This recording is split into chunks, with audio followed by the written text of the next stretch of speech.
I've got three quick announcements. The first one is that this month, October, began today. It's October. And during the month of October, we're hosting 18, not we, the church is hosting 18 different community conversations or home conversations. These are small group in-home settings. I will attend every single one of them. Jim is going to attend almost every single one of them. And at the conversations, we will be offering the financial information about the church. But even more importantly, it's a chance for me to get to meet with you and get to know you in a smaller group and to share some of our aspirations for the future of the church together. So if you are here today and you've already received your letter in the mail and you would like to confirm whether or not you can attend, feel free to stop by the office on your way out to check in, I guess with Jim. Are you our check-in guy? Check in with Jim afterward and let us know, so that'll save us a phone call. Frank wanted me to let you know that on the website, earlier, I'm not sure when, but at some point the third link, the week 3 link to watch the videos for this study was not working. He's got it working once again. He's working on audio right now as I'm talking. Is that better? All right, thanks. And then finally, the Dead Sea Scrolls are going to be on exhibit at LCU October 21st through the 30th.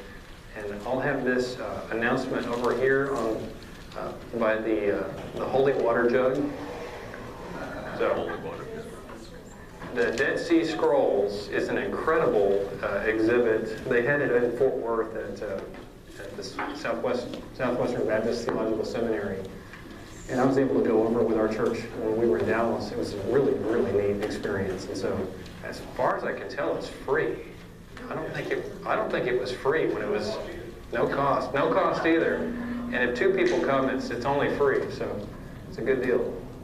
All right, so let's get going on our study for today. So before we get deep into the story, which of the 5 C's are we in? Today we're in church, but in our study, where are we? We're in covenant, okay? We've had creation, Christ is next, church is after that, and then consummation, but right now we're in covenant. And I wanted to just run through the 7 different phases of the covenantal period that we'll be covering in class, in Bible study today, or in the next several weeks. The first phase of the covenant was the promise, right? Who did God make his promise to first, besides Noah? Abraham, then traveled through Isaac and Jacob into the 12 tribes. So the promise was made. We discussed that last week, didn't we? This week is the Exodus. Next week, we're going to get to the Promised Land.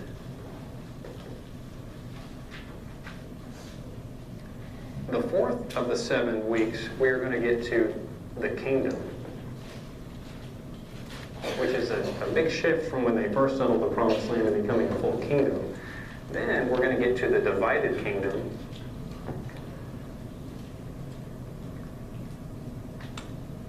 Can you guess what happens after the kingdom divides? What happens if a house is divided? It falls. Okay, so the 6th one will be the fall. The north falls, and then I don't remember if it was 85 years or 150 years. One of those numbers is right. The north falls, and then years later the south falls. And then after the fall, they go off into captivity, and then what happens? They come home, and they do what? They rebuild. Okay. Return and rebuild. / rebuild. Those are the 7 movements of the covenantal period. The promise, the Exodus, where we are today. Then enter the Promised Land. They form a kingdom under God's help. The kingdom becomes divided. The kingdom falls, north and the south, and then they go into exile, and they return on the 7th phase to rebuild. That's the majority of the Old Testament, summed up right there. Okay? And so, all the stories you know about the Old Testament, unless it happened before the promise, all the stories fall somewhere in this overarching story. And it's good to know where in the story you are when you're reading about Elijah, when you're reading about Joshua and the Battle of Jericho. Yeah, it's good to know where in the story these things take place. Okay. So today we're dealing with, I call it the Exodus, but it includes 4 books of the Bible. Exodus, Leviticus, Numbers, and Deuteronomy. Those round out the first 5 books of the Bible. The first book of the Bible is Genesis. We covered that in the last 2 weeks. We've got the remaining 4 of the first 5. Those first 5 books of the Bible are called the Pentateuch. Those make up the core identity-forming texts for the Jewish people. Okay, they are they're probably what we would treat the Gospels as. Everything else is commentary. The first 5 books of the Bible for the Jews are the deepest formative texts. Exodus is just a fancy way of saying exit, exiting. Okay, what was the Exodus? What did the people exit? Egypt, right? They exited bondage. Okay, Leviticus means holy law. Okay, the Levites, under one of Israel's sons, Jacob, one of his sons was named Levi. His descendants were consecrated as the priests, and so the laws of the Levites are called Leviticus. And so when you read Leviticus, if you've ever tried to read through the entire Bible and got bogged down, it was probably Leviticus. If it wasn't Leviticus, it's the next book in the Bible that's just as bad, even worse, on the details. It's called Numbers. And where does Numbers get its name? Yeah. There's tons of numbers in it. It's not fancy. Numbers means numbers. And Deuteronomy, that's the 5th book of the Pentateuch, means literally the second copy. It's a reiteration of the law. It's a summation of the law. You'll notice some of that in the Old Testament.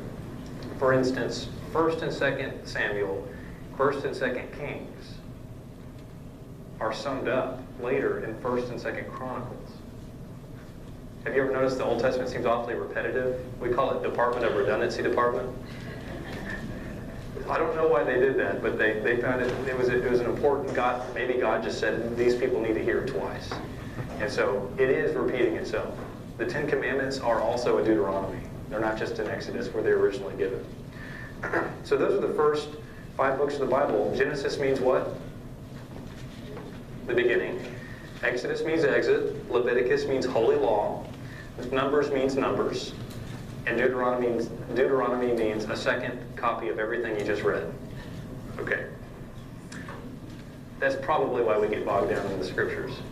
All right. And so the 3 major events, and you've got it. Oh, I missed one thing. This part of the story, the Exodus part, where we'll be focusing today, is arguably the most self-identifying, formative time of the Jewish people. This is when the Jewish people receive an identity, more than a promise. They receive a way of life, a culture, a standard, what we would call the Torah, the guidelines. Okay? What happens in this portion of the story changes the Jewish people forever. In fact, who's the main character of the Bible? God's the main character of the Bible. During the Exodus period, who's the main character that's a human? Moses. Okay? And it's really hard to draw straight parallels, but as close as we can get, as we look to Jesus, the Jewish people look to Moses. Okay? So don't go trash talking Moses around the Jewish people. He's a holy man. Don't go trash talking about me either, because I love him too.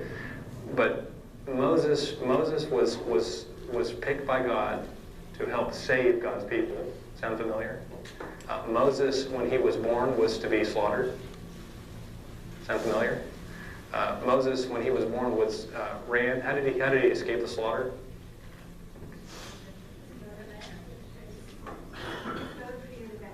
And sent him where? And whenever Jesus was born, where did Mary and Joseph and Jesus run to? See? That's weird. There's a lot of echoes in the scriptures. And so what we see in the life of Jesus, a lot of it was lived in before by Moses. It's an interesting echo in the sky. I don't know if y'all have ever thought of that kind of stuff, but it's there. So there's 3 major events we're going to cover today. The first one is number 1, after many years, the Egyptians. Okay, so we got to the point where we ended last week where Joseph is sold by his brothers into slavery. He is one of Israel's, at the time, 12 sons before Benjamin's born. And Joseph lives in Egypt and is given the second highest position in Egypt. We're actually going to preach that this Sunday. It's on our stewardship campaign, our stewardship focus. Joseph is given the second key position. It's because of his placement that the Jews are saved. Originally, the Jewish people that aren't called the Jews at that time, or the Hebrews at that time, but we don't have a name for them yet.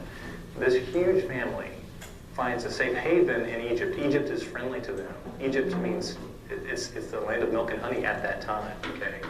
Now, at some point, after several years, Joseph's dead and buried. And his grandkids, great-grandkids, however far down you have to go. At some point, a new Pharaoh's on the block, and he looks at this minority group which has grown. When God prospers a group, it grows, right? This group has grown, and he's threatened by them. And he finds in them the best value is to use them as slaves. Okay? We see this in history all the time, don't we? The scapegoat mechanism. We need to latch onto one group and to treat them poorly. And it happens to the Jewish people here. Again, they weren't called the Jewish people or the Hebrews yet. And so it's during those years. It's estimated, on the timeline I have, and I gave it to y'all earlier in this series, I've got a few extra copies over there. The year 1900 is a good estimated time, 1900 before Christ, before Common Era, when the people entered into Egypt, and it was about the year 1446, so about 450 years later is when they leave Egypt. So they were there a long time. How old is our nation? How old? Yeah. Okay, double it. I mean, they lived there a long time. And it's hard to imagine that. So a long, long, long period of these people's lives were lived in a foreign land, and they were holding on to these promises made to Abraham and Isaac and Jacob, but that's all they had. They didn't have all these traditions yet. Okay, can you see why the Exodus is going to be important for identity? So they're living in Egypt, and finally, God contacts Moses, who, again, like Jesus, has been almost slaughtered as a baby, flies through all these things, and is given a position of authority.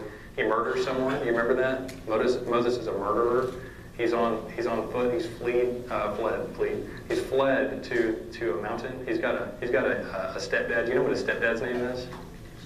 Jethro. It's awesome. I don't know any Jethros. I just associated that with not somebody that's like a big holy character. But Jethro's a stepdad.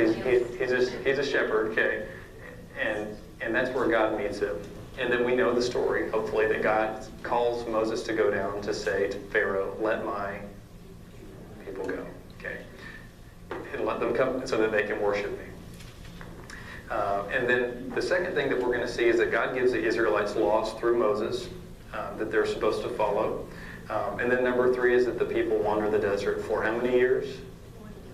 40 years. Could be 40, could be 60, right? So a long time, a good chapter. One way to think of 40 is a generation. For a generation. So that there were people who were born in the desert that never knew Egypt, and there were people who only knew Egypt and never saw the promised land.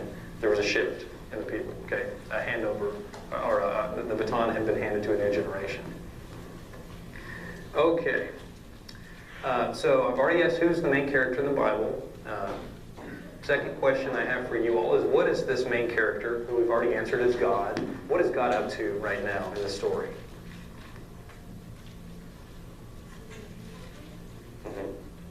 He's setting the people free. And so, to go back to where we were last week on the making promises, remember one of the main things we see in the Old Testament is that God makes covenants, makes promises to his people. It looks like the promises are not going to be fulfilled at all. And then somehow they are. Okay? Can you see that working here? There's no way that the Jewish people are going to inherit the promises that were made to Abraham, to inherit their own land, to live sovereign. Because as far as they know, the people who are currently alive during Moses' days, they've never even tasted freedom, let alone owning a land. Right? So, all right, so we get to Moses ends up killing somebody. He's raised as an Egyptian, not as a Hebrew. He grows up and he kills somebody that's beating a Hebrew slave. He kills an Egyptian and then runs off and hides in the desert as a fugitive. While he's up there, he's created his own life. He's gotten married. He's got a father-in-law. He's got one of the worst jobs in the world, which is to be a shepherd. And not only is he a shepherd, but he's a shepherd working for his dad, his father-in-law. I mean, so here you go. And so he's up on this mountain. He's lonely. He's shepherds are gone sometimes for 3 months at a time. And so he's up there for a long time on Mount Horeb, and he's guiding these sheep. Actually, the mountain has been named several different things, but he's guiding these sheep, and then he experiences something. What does he experience? The burning bush. Okay. And when you go to your scriptures, I want you to notice that the bush is burning, but it's not consumed. It's something like fire, which we see at Pentecost. We see when Elijah's taken up. Fire is fire that looks like it's the fire represents the holiness of God. And if you notice, it never says fire. It says something like. It's always a play on words. Something that looks like fire but doesn't behave like fire. Okay. And so Moses sees this bush burning, and I love what happens next. It says that when God saw that Moses had turned aside, God spoke to him. And I like to pretend that the burning bush is a good 1.5 miles off. That Moses went and investigated the sign. I could do a whole sermon series on investigating signs in your life. But if you notice, God doesn't speak to Moses until God sees that Moses has left behind all the distractions and has stood in front of the sign. He's made a decision to go investigate the sign. So Moses so the scripture doesn't say how far he had to turn aside, but it does say he had to turn aside, so it wasn't right beside him. So he had to change his course, get to it. When he gets to it, the voice tells him several things. One of the things it tells him to do is to do what? Take off your shoes. Take your boots off. This is holy ground. Now that holy ground is traditionally believed to be all sorts of things. One is that it was supposed to be where Jacob saw the ladder in his dream. The Hebrews have claimed that it was literally holy ground. That plot of land has been used by God to reveal all sorts of things to God's people. So God spoke to Moses. Moses paid attention. He took off his shoes, and then God revealed several things to Moses. One is that God has heard the cries of his people. He also reveals his name. Nobody has ever heard of his name, which is Yahweh, which means I've got an appendix to explain a little bit more of this when we get home. Yahweh.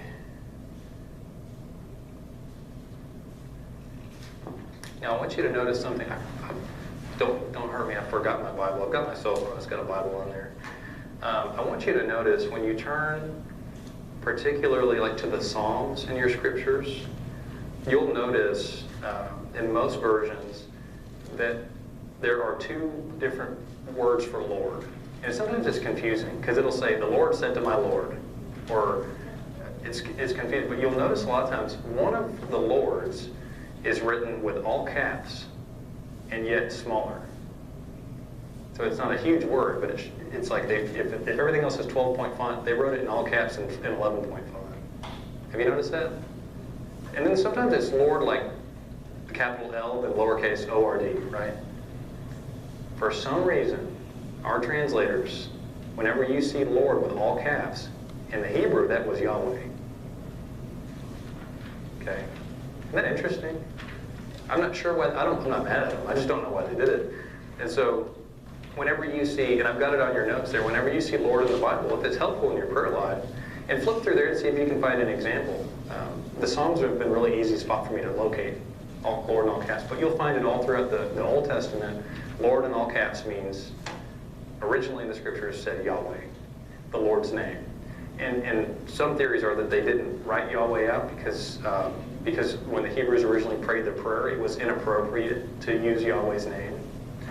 It was believed by the time Jesus came that if you were to say the name of Yahweh out loud, it was